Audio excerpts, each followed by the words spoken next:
How about the Germans themselves? Were they? They were very they were good. They were good to see. Of course, we had no young Germans there. There were a young guy over there. Why the array of Frauleins was unbelievable. So we had all the time off we wanted for that. Mm-hmm.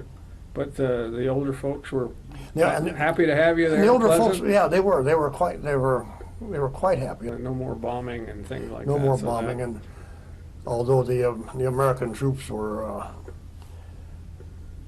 some of them weren't the most civil anyway.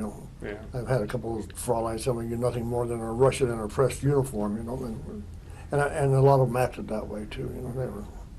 Electricity was restored pretty quickly.